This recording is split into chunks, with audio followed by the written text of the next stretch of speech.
Today we're going to chat about Bradford. So like my other market update videos, what we're going to do is we're going to have a look at what happened a year ago in February 2020. We're going to compare that with what happened the month prior in January 2021.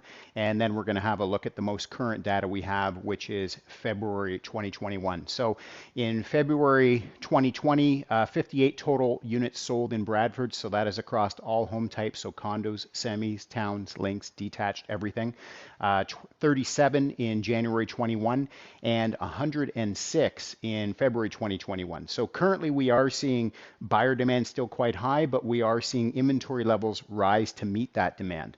A year ago, 761,000 was the average sale price across all home types. In January 21, that was 984,000, currently trending at 983,000. So I have said this in other videos.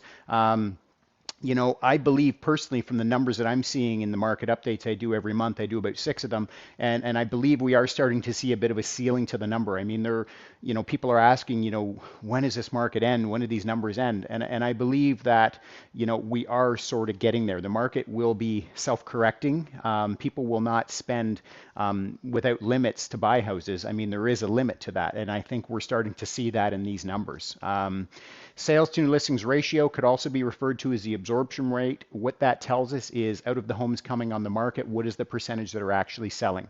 So typically when we're in the 50 to 60%, we're in what would be a balanced market. So 60.4% a year ago, 59.7% in January, currently trending at 62% in February 2021. But again, this 62% is, I would say, a robust 62% because with the amount of sales happening, inventory levels are rising, which is expected and typical for the time of year. But buyer demand is also still quite strong, so chewing up a bunch of that inventory. Months of inventory remaining. So what this tells us is that if no other homes came on the market after today at the current rate of buying, how long would it take to totally deplete the market? So a year ago, 1.3, 1 month of inventory back in January, currently trending at 0.7. So in Bradford, inventory levels still actually on the decline. So that's showing us that strong buyer demand. Sale price to list price ratio just under asking a year ago. 105% of asking, so selling over asking price in January, currently trending at 109%. Now this number, I get a lot of questions about the 109%. We are still seeing in the marketplace where homes are being priced under market. And then of course they're being bid up. I mean, the reality is the market declined roughly from that early 2017 market, probably 25 to 30%. And really we're just getting back to that sort of number where we were in early 2017 at this point. In fact, in some markets we're just starting to creep past it. So we are starting to see homes introduced to the market, and they're actually coming out at the sort of the higher price, right, as what other solds have gone for in the neighborhood. So they're pricing at the more intended price, not the underpricing. Days on market to get a home sold a year ago, 14. 9 back in January, currently trending at 7. So what's this market mean for buyers and sellers in Bradford right now? For sellers, I do believe, based on what I'm seeing here, that we are in a bit of a limited time offer. I've said in other videos, 4 to 6 weeks of this current market left.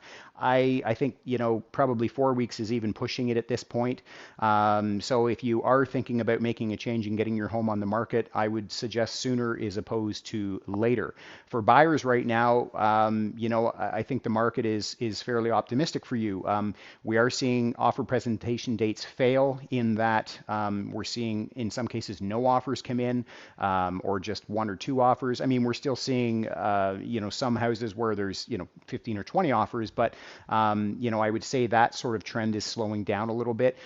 We are starting to see offers being back introduced into properties that are conditional on finance and home inspection. So I think for buyers that have, been sort of struggling to get into a house, maybe have gone through a few offers and lost out, I think there's, some encouragement there for you. So, I think there's optimism in your future.